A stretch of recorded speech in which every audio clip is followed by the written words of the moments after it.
right, welcome back, educators. We are here with episode 2 of the School Life series, and as promised, we have one special guest with us today. So, the School Life series, if you're just jumping on, this is a School Life series for you, for educators. We want to pour into educators each episode and bringing a special guest that just is bringing expertise and their passion to this episode. And today we have the Todd Nesloney here with us. So I'm so excited. Todd is one of my great friends, like I shared last episode. And so he agreed to come on here, and I'm just so thankful. So, Todd, welcome. Thank you again. Yeah, I'm super excited to be here. Thanks for having me, Ross. Absolutely. This is pretty cool. So when I was thinking who could our first guest be, it had to be you. So thanks for taking time out of your busy schedule, and we're going to dive in. So like I was telling you, we're going to have just kind of the same group of questions every episode for our guest because we want to get to know who our guest is. And today that's you. And so our first question is just tell us about your journey as an educator. How did you get to the point where you are today? Yeah, so in high school, I thought education might be somewhere in my route. I knew I wanted to work with kids, but I thought it would be social work until I realized I don't do well connecting myself emotionally from what the kids are going through. So social work wasn't a good fit for me. And in high school, they had this program called Ready, Set, Teach. We were one of two high schools in the state testing it out for people who thought they wanted to be teachers. And I joined it, loved it, got hired as an instructional aide right out of high school, and did that while I went to college, then became a teacher, then became a principal, and now I'm the director of culture and strategic leadership at the Texas Elementary Principals and Supervisors Association. So got to do a lot of really cool things in education, got the chance to write a couple books. I get to help organize a conference series called Lead On. So there's a lot that I've been able to accomplish and achieve, and it's just been exciting just to get to work with kids of all ages, I say, because as adults that I work with now, we're just big kids. So I still work with kids today. Oh, I love that. Cool. Well, yeah, I love your journey. Like you literally have gone through every position in the school, and I think that perspective helps you a lot, especially today as you're, talking to leaders, across the country. And so, tell us a little bit more about this role that you have. One with TEPSA. Why Uh-huh. did you take that role? And then two, just as a speaker and what you're doing.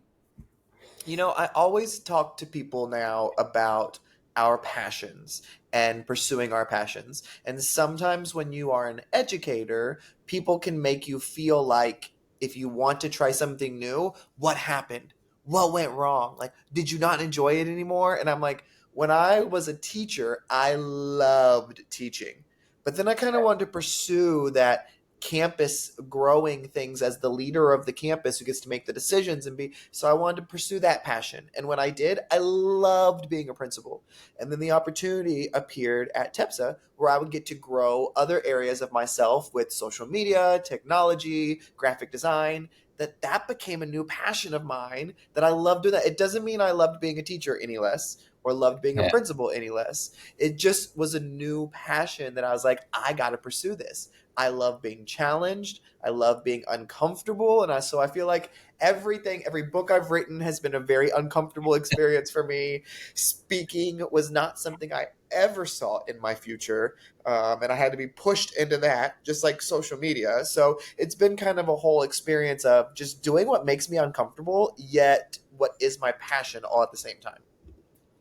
Yeah. I love that. I've learned that a lot about you. When we talk about myself, I want to make an impact. Like I see the impact that you make on a daily basis, and it inspires me on a daily basis. So thank you for that.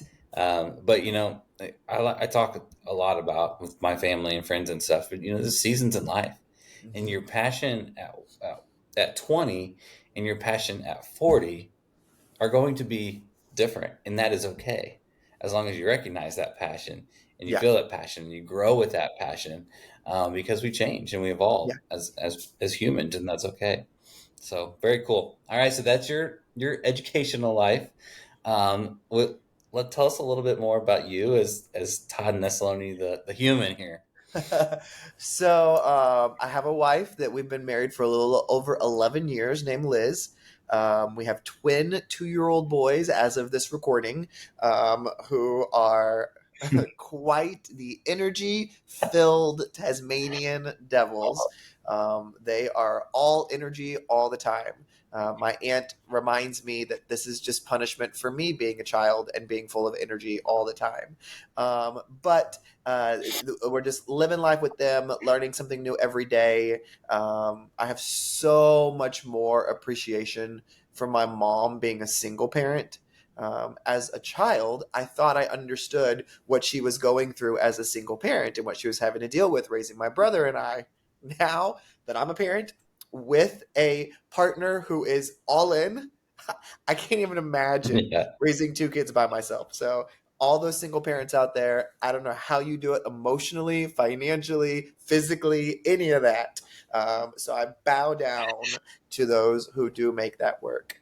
Um, but yeah, so that's a little bit about me personally. And we live in a little Yeah. town called Brenham, Texas, home of Bluebell ice cream, best ice Mm. cream in the world. And so, yeah, so that's about Just the me. coolest little downtown too. Oh, the I'm best. always jealous I've of. lived in Brenham forever for a reason. Yeah, definitely. All right, my youngest, just a few months younger than your little guy, Uh-huh. so we love sharing stories back and forth. Like, can you believe this happened? And you're like, yeah, because it happened to me last week. Yep. And I'm just like, just wait till So next that's month. always Next month they start doing this. And you're like, I know I've had two. And I'm like, but you haven't had a boy yet. They're a little bit different. fun. Yeah, definitely a different world. So cool. We'll keep moving along. This next question is might be a little bit difficult. Maybe might throw you. I don't know. You're never thrown. But what was or maybe has been a game changer or a life hack per se for your school life? Whether you when you're teaching, when you're an administrator, or maybe even now, like as you continue in these roles, like what's something is that when you started doing it, it just allowed you to, totally become a different person, allowed you to do more, manage your time effectively, anything like that? For me, this is an easy question because I think right away, one of the biggest things that changed my personal course was when I started attending therapy. I mean, anxiety and depression has been something that I've dealt with my entire life. I have severe anxiety, and I remember meeting with my physician, and this is when when I stepped out of being a principal, I was like, I'm going to go start actually doing doctor appointments and going to the dentist when I'm supposed to, and doing all these things that I never wanted to take a day off of work for. And I went Yeah, to it, and he was like, "So how do you want to deal with this?" And I said, "Well, you're the doctor. Tell me what to do." And he was like, "Well," he said, "I know that people think medicine fixes it all." He said, "But I'm going to tell you right now, medicine is only 30% of the equation." He said, "You need to be ready to do a 40% of it." He said, "Is going to be you seeing someone, you talking to someone uh, who's a professional, and then the other part is going to be exercise." He's like, "You have to do all three of those. Medication is not going to fix it for you." He's, "I'm not going to prescribe you medication that you think you're just going to be on the rest of your life and it's going to fix everything."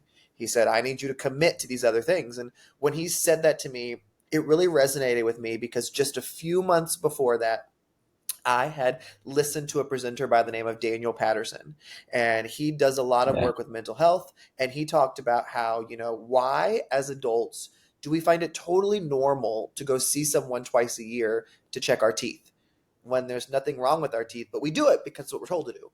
Why do we raise yeah, kids and we take them to their 1 week appointment, their 1 month, their 6 month, their 1 year? Why do we do that if they're totally fine? Well, they're called checkups for a reason. You do it so that you can find issues before they become huge issues and deal with it early. And he said, "Why don't we do that for our mental health? Why do we wait until there's an issue and then deal with our mental health? Why aren't we seeing somebody at least twice a year?" And when he said that, and then when my doctor said the same thing, I thought, okay, I'm going to do it. And I knew right yeah, away I did not want to find somebody in my community.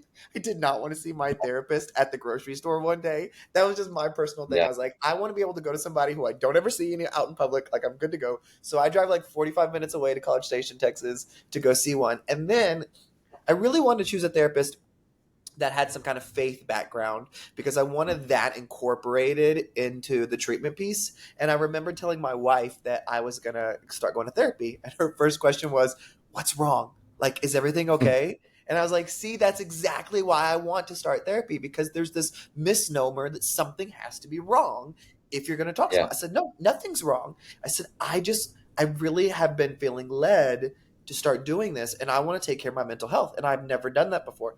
Never taken Hmm. care of my mental health. The best thing I've done is got a massage or taken a bubble bath. Like, that's been it for self care. Um, and let me tell you, therapy has changed my life. I go once a week, except right now I'm traveling a little bit and can't. So I've done some virtual sessions with him, but I try to go once a week. And I go for an hour. And it has been so life changing for me that I'm so frustrated I didn't do it as a teacher and I didn't do it as a principal, when in those roles you carry so much weight that isn't your own, in addition to the weight you're carrying of your own, that I'm like, oh my God, this could have helped me so much handle things better, think through things more in depth. And so the biggest thing I talk about now is I have no problem saying I'm in therapy. I have no problem saying I've been on medication for anxiety and depression. Like, I have no problem with all that, because I know it's part of my journey and I know it's made me better by doing it. And I'm such of the firm belief that we have to talk about these hard, uncomfortable, stigmatized things so we can normalize them. Yeah. And other people can see that, hey, it's totally okay. There is nothing wrong with Yeah. me. I'm just going to a therapist because I like to talk to somebody who's not in my everyday life, who can tell me when I'm being an idiot. Yeah, exactly. And I love that you use your platform to share that message, because mental health is such a stigma in our society and has been, and we've come a long ways, but we've got a long ways to go, you Mhm. know. And I've heard you speak, I've even presented with you as you shared a similar message, and you probably don't see it as much because you're in the moment, but I've seen people in the audience and like just completely their whole body just changes when you share this message, because they are going through this and they can feel that, you know, you're resonating with them and saying it's okay. And so I would be interested to see just how many people leave your sessions or your keynote and go out and Google the local therapist, or maybe not I need like local, a but referral a code. great therapist. I need a referral Yeah, code, Ross, seriously. where I could. So But you're right. But even in my own life, I can think of hearing people talk about things that I've been through that I thought was solely me, because we convince ourselves that you're the only one. There must be something wrong with you. Nobody else is thinking this. Nobody else is going through this. And then when you start talking about it, you're like, oh my God, like everybody's feeling this yeah, at some point or another. And there's so many people going through this. And so it's just been so freeing for me to talk about it. But like you said, I love when I get to share at PD about it, because then afterwards somebody, at least one person, comes up and says yeah, something, and I'm that like, was you're the yeah. person I was meant to meet today. So I'm so glad you were here. Yep, that's awesome. So thank you for doing that, and it's helped me a lot in my personal mental health journey. And so I just really appreciate you in everything you're doing there. So this next time is I call it open floor time. So we're gonna have a lot of different guests on this series that are just experts, gurus in specific areas of education. You specifically, Todd, could be an or are an expert in like 1,000 different areas of education for sure. You know, you're the tech ninja. You started out as a tech ninja, and now look where you're at, right? But so this floor is truly yours. Um, you can talk about whatever you want for this time. So, what would you like to share about and share with our audience? Well, something I've been spending a lot of time talking about recently, is just this idea that every single one of us is a leader. I think so often we can get misdefined what the word leader is and think that it has to have a particular job title, or it has to have a certain salary, or it has to have a certain career. And it just breaks my heart when I meet people and they don't see themselves as a leader, because I can look back in my own life and remember when I was like that as well. And it's just been really important to me, especially with COVID and the hopelessness and the negativity that's everywhere and all that. I really want to be a source that helps people identify their inner inner strengths, their inner superheroes. And the biggest thing is to help everybody see there's a leader within. And how do we develop that? How do we grow that? And that's exactly why my buddy Tyler Cook and we wrote a Yeah. book about this in the last year, because I was just like, this is something that's so on my heart. Like, anytime I've written a book, it's been at a stage in my life where that was such a heavy thing for me that I had to get it out of me. I had to put it down on paper. I had to just put it in a space like that. And so when writing Building Authenticity, I really wanted a place that people could go to that would be like a blueprint for them to say, how do I identify my core values? How do I grow in certain areas? Because being a leader isn't just a work thing. And I think that's where we get lost with the titles. Because when Yeah. you go home, you're a leader at your home. When you go out with your Hmm. friends, you're a leader in those circles too. And it all comes down to, how do you want to lead? Well, the reality is, a lot of us don't know. We've never been in a leadership training thing. And there's so many great leadership books out there. And John Maxwell is a hero of mine. And so I didn't want to replicate his work, but I wanted to do work that was like, let me focus on the whole person. And have a book that, if you're trying to lead at work, here's some ways. If you're trying to lead at home, let's grow that. If you're trying to lead with your friends, let's grow that here. And so that's one thing that I've been really just diving into lately, is empowering others to see that leadership potential in them, uh, and kind of get that out there. I love that. That's good. That's good and open floor, and um, it's so true. So people may not have the confidence, but most people just don't know they have it in them. Because they've never been told you're a Yep. leader, and so you do such a great job of doing that. The book is awesome. Uh, I'm a little biased. Page 78 is my favorite, but I wonder why. I don't know. But page 70, it's pretty good. So, no, great book. If you haven't seen it, get it, go grab it on Amazon. Not just for building leaders, not just for educators, for everyone, Yeah. to And it improve just came out on life. Kindle too. So it is now available on Oh, I Kindle. So saw that that. just happened this Yeah, weekend. very cool. Exciting. All right, so just a couple more questions for this episode. One, who has influenced you in your life to get you where you are today?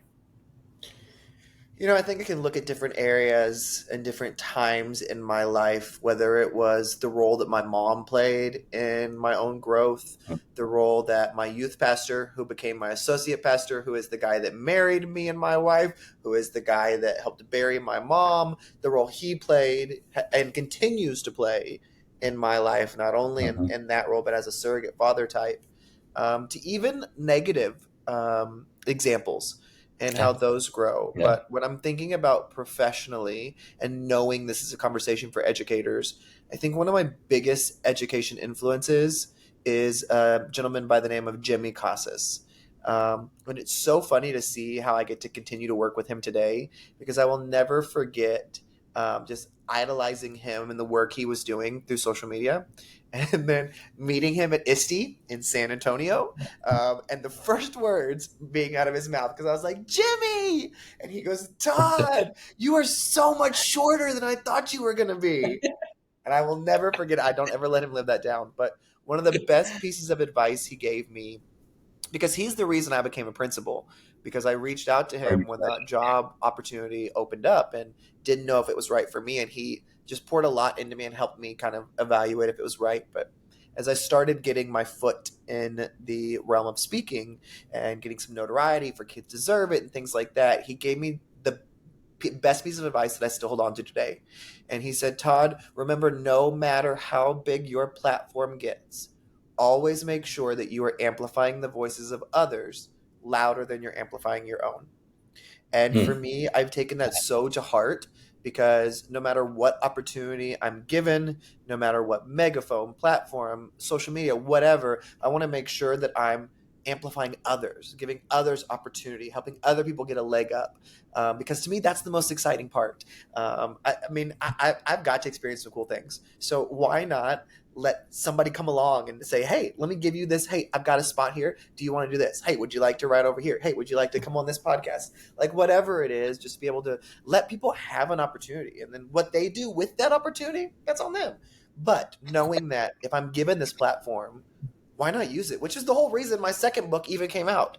I mean, for those that have followed me and know that my second book was a book called Stories from Web, that's where that book was born, was from Jimmy Casas' advice, because I didn't want to write another book that was all about me and my ideas, or me and a Yeah. co-author. And so I wrote a book with an entire staff. My entire school got to participate in sharing their ideas and their brilliance and all of that. And so I've taken that to heart so much. And what I try to do, I'm not perfect, and I'm still learning. But Yeah. every time I can give somebody an opportunity and shine a light on the work they're doing, I think it makes other people better. Yeah. Love that. And I wouldn't be here with you on this web series without that opportunity. And so I'm definitely one of those people that will be forever thankful for the opportunity that you gave me. And I know that like there's just a line behind me of people that say the same thing about you and how much that you just pour into people. It's pretty impressive to see. So Thank you. thank you. All right, two more. One, advice for educators. What would you give educators right now? What would you tell them in today's world of education? What advice? I think what I would remind them is that the emotions they're feeling in this moment are valid. I don't think we talk about that enough. That, yes, I can be really excited about a school year. I can also be terrified about the start of a new week. I can also be upset. I can be frustrated. I can be jovial. I mean, I could have any emotion in the world, and just that. Sometimes we just need to tell somebody it's okay to feel that way. Don't let somebody make you feel Yeah, like because you're nervous about a week, you must be doing something wrong. No, those emotions you're feeling, those are valid. And in knowing that, don't minimize your own emotions because somebody else might have it better or somebody else might have it worse. It doesn't matter if somebody has it better or worse. What you're going through matters too. And so, yeah, if you're listening today, maybe that's all you were meant to hear is that what you're going through, it matters, and the emotions you're feeling matter. And so own those and live in those, and don't let people make you feel less than for having an emotional experience. ah, that's great, brilliant. Gave me chills hearing it. So hopefully everyone else that listens can feel that as well. All right. So as educators, why do we do this work? We do this for the kids, right? We do this for our students. So we probably don't have a lot of students that are going to listen to this.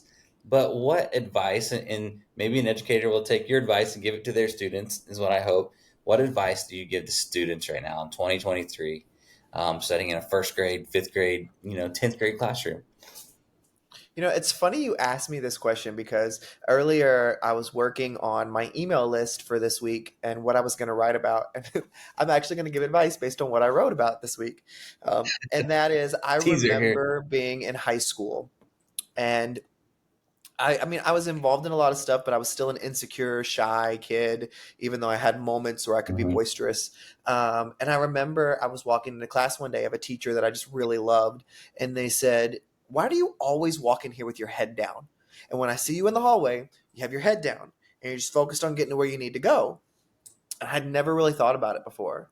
And so in that moment, through that conversation, I was just like, I guess I don't want people to notice me. I don't want to feel like I don't have something to bring to the table. I don't want to feel like I don't fit in here. So if I can kind of disappear, then I can chameleon myself in that situation. And I will never forget they said, "Don't you ever walk into a room without your head up. Don't walk down the street without your head up. You hold that head high, you look people in the eye, and whether they are ready for your genius or not, you own the greatness that you are bringing into that space. Because just by you existing in that space, you're bringing something special. So don't you hide it or let somebody make you feel like you don't belong there. No, you walk in there knowing that's exactly where you belong. So don't you look down at that ground again. And I will never forget hearing that, because even now I find myself when I'm uncomfortable in a large space, I want to start doing that shrink down. I'm like, no, walk in here and own who I am and know that I'm supposed to be here right now. And so that's the advice I would give to adults, but also to kids. And I've given Yeah. that advice countless times to my students at my own school of just, no, pick your head up. No, be proud. own this moment. It's okay to do that. So I think that's the advice I would give today. I love that. No matter where you came from this morning, put your head up. You deserve to be in this spot. I love that. So, man, I told everybody that this is going to be a special episode because you are a special person. But that's all I got. Anything else you want to share, Todd, with our audience? I would just say I am so thankful for the work that you are doing every day. To anybody listening to this, that our kids need more people to pour into them. Our adults that we work with need more people to pour into them.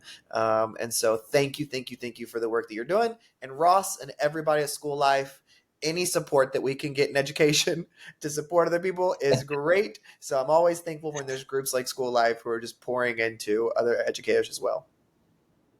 Yeah, awesome. Well, I got to give the shout out to School Life, obviously sponsoring this web series. Very thankful for them and just the great people there. Yeah, it's a business, but they want to make an impact, and that's at the end of the day, they want to make an impact for students and for schools across the country, and that's the goal. And so that's pretty cool to see. Well, thank you again, Todd, for joining me here with episode 2. I just really appreciate your friendship. I appreciate for what you're doing for educators across the country on a daily basis. It's very cool to see. So thank you. That's all I got. Remember to believe in yourself and be great today.